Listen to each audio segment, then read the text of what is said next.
Hello and welcome to another tutorial video for Thinking Particles 7.3 Service Pack 3. I'm your host Edwin Braun, and in this tutorial we'll explore a powerful technique for controlling how fluid interacts with surfaces, just like you saw in the introduction video. Let's unlock new possibilities and take our fluid simulations to the next level. Are you ready? Let's get started. Okay, before we dive into the setup, let's have a look at the scene. The scene is made out of this box we have at an angle, and we have an emitter here where our particles flow down. Let me just play that back. So we can see our fluid is dropping down and flowing across the surface. Pretty simple, straightforward setup. Now let's explore how we created and did this setup, and let's dive right into it. Let me bring up the Thinking Particles user interface and let's have a look at the scene setup. In this master dynamic, we can see all our dynamic sets. So that is our whole simulation. And I'll go through step by step what we did here and why we did choose the setup in that specific way. The first dynamic set is our create dynamic set. In this dynamic set, we have an object to particle that brings in our helper object, the point helper. And we just want that point helper so that we can animate the emitter. So that's the only reason we chose a point helper here, to get a position in space that we can animate with max methods. Then we assign to this particle that will be created at the position of the point helper, we assign a scale value. And the only difference here is we scale in the x-axis. So keep that in mind, the x-axis is twice as wide as it's high. The next setup we have in here in the create dynamic set is we use our emitter, and the emitter was created here. That's the group, the particle group we use for our fluid emitter, where we emit our fluid. So we feed in the emitter particle constantly, so that will be called all the time, and we use a flow emitter. And the nice thing about the flow emitter is when we use the rate per area, it will create a constant flow. So whenever a particle has left the emitter, a new one will be created. So we can create a constant flow of particles here. Then we adjust the size and the rates per second, how many particles we want per second, and we'll assign a size to these particles as well. So that's also straightforward, nothing magical or complicated in here. We just define how many particles we want. And as I mentioned already, the great thing is by using the helper, let me just move that away, we can use the helper point just to move around our emitter and animate our emitter. So when I click this, you can see we have an animated emitter point. So that will animate our fluid emitter. Nothing simpler than that. So we have an animated fluid emitter, and we control the amount of fluid with this node. The next dynamic set is our force dynamic set, and in that case we just use force as a gravity. So we grab all the particles we create, including subgroup, that's important. So we have particles and we have sticking particles. And I did that for the tutorial's sake. We don't have to have a subgroup here. That's just totally for visual effects, so to say, or for explaining what's going on. Let's continue. So we have the force and negative force, that's our gravity. And then we go to the next dynamic set. And this dynamic set is our fluid dynamic set, or it's responsible for the fluid simulation. The first entry, and it's important that you keep the order right, because it's a simulation, so we have sometimes dependencies in a fluid simulation, especially when there's collisions or multiple things going on. And we are doing multiple things here. So our order of operators is very important. And as always, the solver should always be the last one in the hierarchy. So that's the last one called. The solver is always on the bottom, and all our flow group, flow boundaries, and everything that's connected to this solver should be above. So very simple. If you know that, all is fine. Just make sure flow group and flow boundary is above the solver. Or if we accidentally move it around, let me just move it down, the boundary would not work anymore because the solver would already have solved the fluid and then the boundary wouldn't work. So we need to make sure that our order is right. We use our SPH solver here, and we have some settings, basic setup for our fluid flow.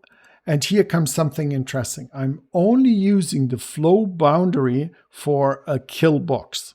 So I have created a kill box, and why would I want that and why would I do that? Let me just unhide the kill box. So as seen from above, that's my kill box. And usually you should have, with fluid simulations or simulations that can be pretty complex and finicky, you should have a kill box somewhere so that if particles leak out, you make sure they get killed. Because if particles travel for whatever reason into infinity, you can easily kill your memory and crash 3D Studio Max. So I always feel and think it's a good idea to have a kill box. And creating kill box tests is very simple. You add a flow boundary, select your kill box, and just turn this option on, kill on contact. Nothing else. We have no friction, no boundary, no buoyancy or adhesion or anything. Just kill on contact. That's it. That clears out any stray particles. And the next thing is our flow solver with a subsample of 1. So that's all our fluid simulation. And as I mentioned, we are using the flow solver down here and the particles group with subgroups. So we use all the particles in here to simulate our fluid. The next thing is what we want to achieve. And I don't know if you have noticed in the introduction video, you might want to go back and check it again, or after the tutorial video, you want to check it again. It's a very subtle but fascinating effect. The water flows down this slope, and at some areas it sticks more than on other areas. So it gives you an impression like an oily surface where water suddenly stops and takes some time until it flows around the oil patch or a different surface. Could be any kind of things we want to simulate with our surface here. And we are now going to just define where we want to have stickiness and where we don't want to have stickiness. And I'm doing that with our new MEL programming language we have introduced in 7.1, I think. And now this scripting language we have introduced in thinkingParticles is so powerful. It is fully massive parallel processing the data. It's very fast, and with a few lines of codes you can create all kinds of amazing things. So let me explain this setup. How can we define stickiness on a surface? The first thing we do is we grab our surface. So I'll just grab the node here. And what I want to achieve actually is I want to make sure whenever there's a collision with our object, so when the particles collide with this object, I'm going to do something special. So I'm using a standard U deflector node from thinkingParticles. We are just checking the front side collisions, and I'll have a distance value for when we think it's collided with a surface. The next node is just a standard text map node. And this text map is used, it's a cellular map. This text map is used to define my stickiness on the surface. And right now, this is all arbitrary. So I've decided that white means full stickiness and black means no stickiness. However, you can do whatever you want. You can red, green, any colors, any intensity values, however you want to do it. So those are our inputs into our expression MEL script. And let's have a look now. The script itself has a stickiness slider. So this defines my stickiness. When I turn this down to 0, it's nailed down. It's no movement at all. And the higher I get, the less sticky it will become. So let's have a look at the code and how it works. As I mentioned, it's a pretty straightforward code. We have our inputs that we define. First, we want to have our particles. So we need to know where the particles are from. And the particles is our particles group. Let me just move that a little bit over here. So we can see particles including subgroups. So I have the checkbox for the subgroups as well. So we grab all the particles here. That's our first input. And the one and most important feature you have to learn with this scripting language is the first input defines the massive parallel processing part we are working on. So the first input is our particles, and we will go through all the fluid particles in parallel. So that means we are very efficiently and fast processing our particles, our fluid particles. The next input is our stickiness. That's our control here, the stickiness spinner. Then we create a collision port input that will give us the information of the collision, and the map input, the sticky map input, where we want to know which color value or grayscale value the map has. The next section we have here, also very simple. I'll define some variables I want: position, particle velocity, color, UV coordinates. So let's continue. I use this function collision in detect. So collision in detect means when we have a collision happening. So we see here is our input collision. That's called collision. So we have collision in detect.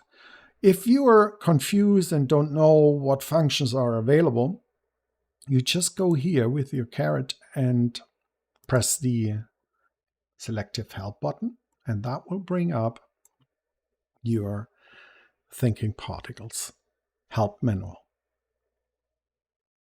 And in this help file, you can see all the functions and how they should be used, including samples.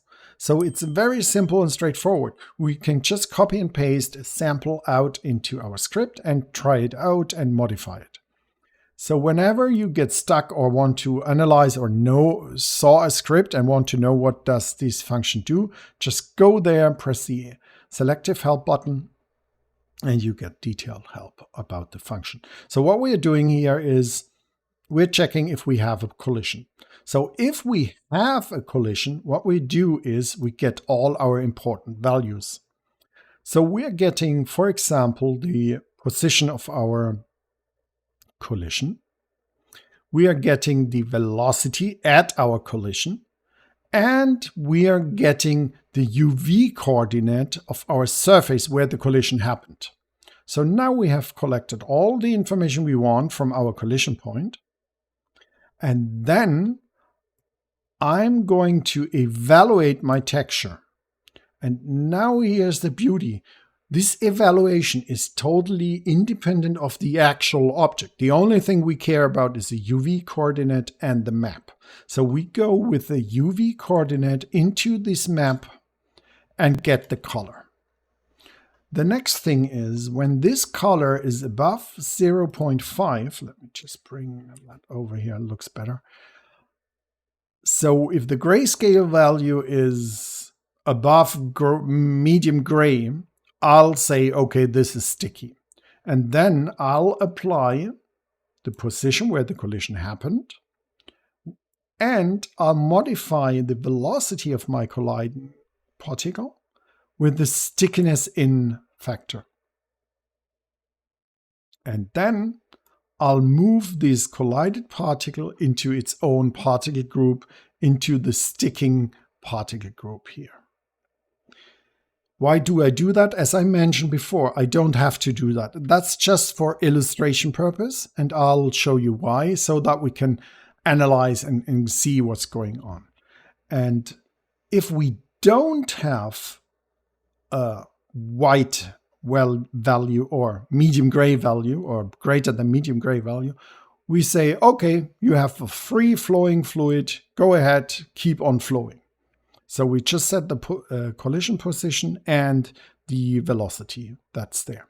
And that's all. Just a few lines of code and we can make our fluid sticky. Very simple, very easy, powerful things. And we can now explore and make this even crazier and more functions. But for now, let's just stick with that setup we have here. And in our last dynamic set, we have our open VDB shape. The open VDB shape takes care of the surface. So it creates out of the particles a surface.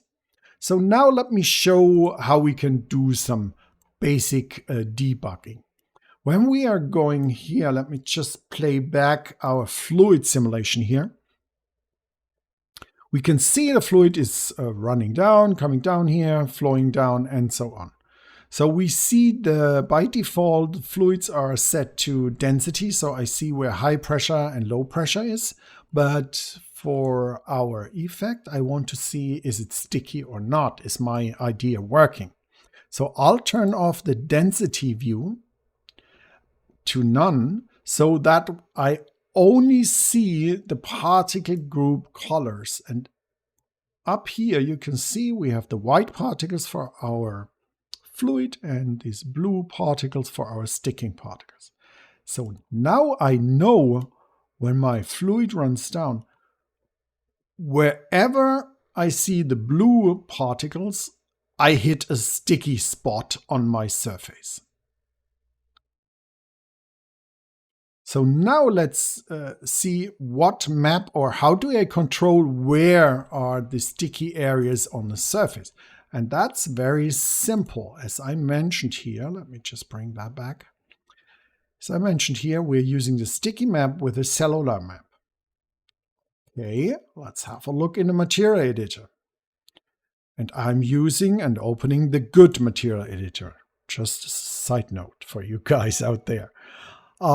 So we have our cellular map here. And let me just bring the cellular map on our object. Let me just instance that. And let's visualize the cellular map in the viewport.